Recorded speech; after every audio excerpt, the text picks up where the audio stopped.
As a businessman hailing from the United Arab Emirates, I felt privileged to stand witness to a momentous occasion in Ouagadougou. President Ibrahim Traoré's bold vision, the creation of a direct gold and mineral trade route to Dubai, ushers in an entirely new chapter for relations between Africa and the Gulf. This groundbreaking pathway promises openness, equitable pricing, and shared prosperity for all involved. For the United Arab Emirates, this is not simply commerce. It is a cooperation built upon trust, mutual respect, and a commitment to collective advancement. Picture this: gold bars glimmering under the West African sun, being carefully loaded onto cargo planes bound for Dubai's iconic skyline. Imagine if I told you that a single handshake between the youthful, revolutionary Captain Ibrahim of Burkina Faso and one of the wealthiest nations on earth has forged a literal highway of gold. From the crimson earth of Ouagadougou to the glittering towers of Dubai, a fresh corridor for gold and mineral exchange has come alive. Yet this is far more than another signature on a contract. This act has the power to transform Africa's standing in the global marketplace. For many years, the natural bounty of Burkina Faso was funneled away by former colonial masters, leaving empty promises and widespread hardship in their wake. But now, the narrative is shifting, not for the benefit of Europe, but for Burkina Faso, for Africa, and for Africans everywhere. Welcome to Frick Vive News, where we spotlight the decisive actions redefining Africa's tomorrow. Today, we take you deep into the details of a historic trade pact between Burkina Faso and the United Arab Emirates, a union poised to unlock billions of dollars in income, bolster the economic strength of the Pan-African community, and finally break the dependence on Western nations. This is not just a trade arrangement. This is sovereignty in practice. This is the transformation of gold into the driving force behind Africa's resurgence. Cut to gleaming gold ingots, bustling mining communities in Burkina Faso, and uniformed officers overseeing cargo ships arriving in Dubai. Stay with us, because what you are about to discover will reveal why this newly formed route could redraw the economic map of Africa, giving the continent the authority to determine who gains access to its riches. Burkina Faso stands as one of Africa's most mineral-laden countries. Beneath its surface lie gold of remarkable purity, as well as manganese, zinc, copper, and untapped mineral reserves.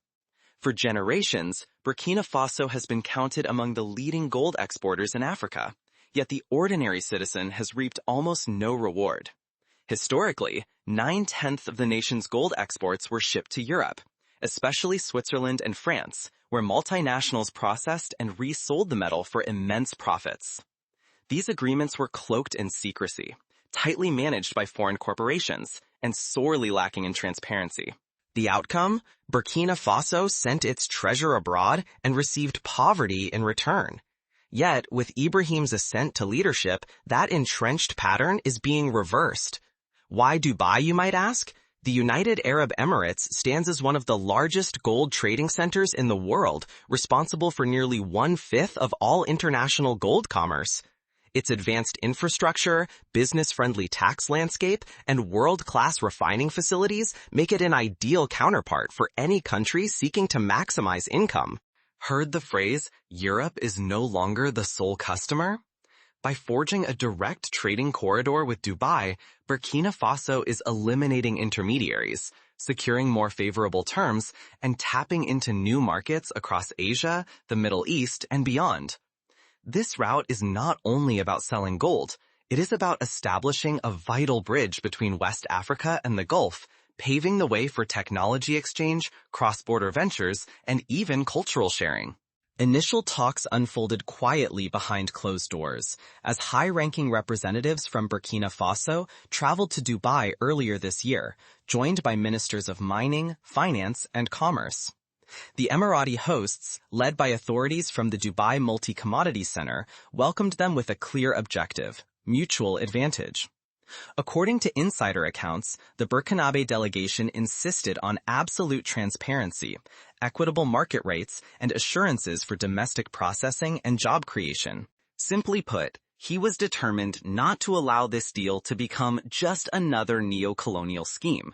Instead, he insisted on a direct approach. Burkina Faso would sell its gold straight to Dubai, cutting out European middlemen entirely. Investments would flow into building refining plants on Burkinabe soil, creating local employment opportunities. The agreement also promised to bring advanced mining technology and sustainable training, along with support for infrastructure projects tied to the mining industry, such as constructing new roads and railways connecting to West African ports. Projections indicate that this initiative could generate more than $1.5 billion each year in additional revenue for Burkina Faso, funds that would remain within Africa, rather than vanishing offshore into foreign accounts.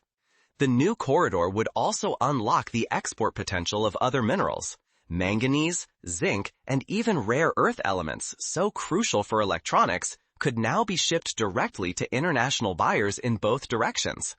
This diversification would protect Burkina Faso from the unpredictable swings of gold prices and foster a more robust industrial sector. For the very first time, Burkina Faso is moving beyond being merely a supplier of raw materials.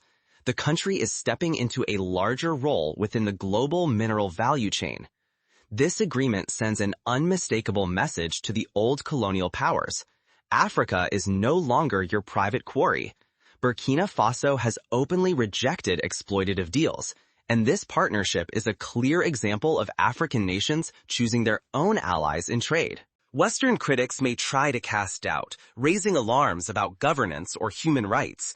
But for countless Africans, this is simply about self-determination. And it is not just about Burkina Faso. Neighboring Sahel states like Mali and Niger are paying close attention. There is already discussion within the Alliance of Sahel states about forming a unified policy for gold exports to strengthen their negotiating position with global buyers.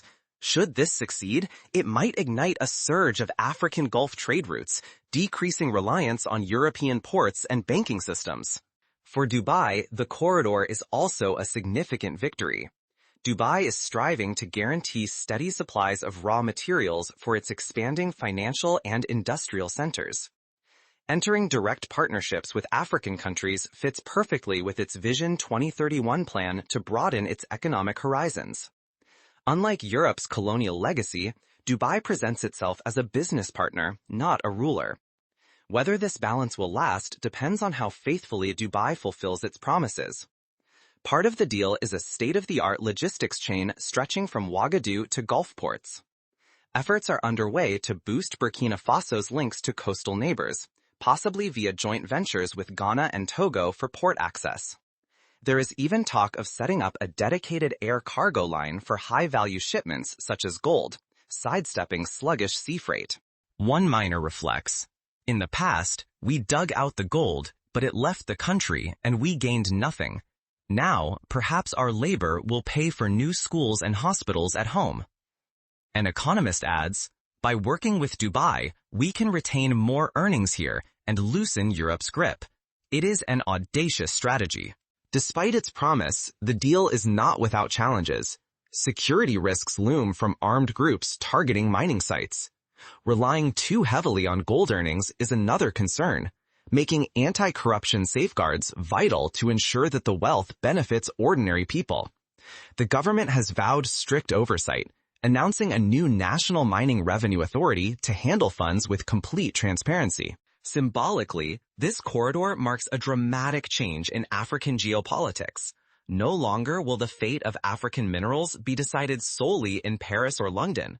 The decisions now also rest in Ouagadougou and Dubai. For many young Africans, this is living proof that bold leadership can change a country's economic future.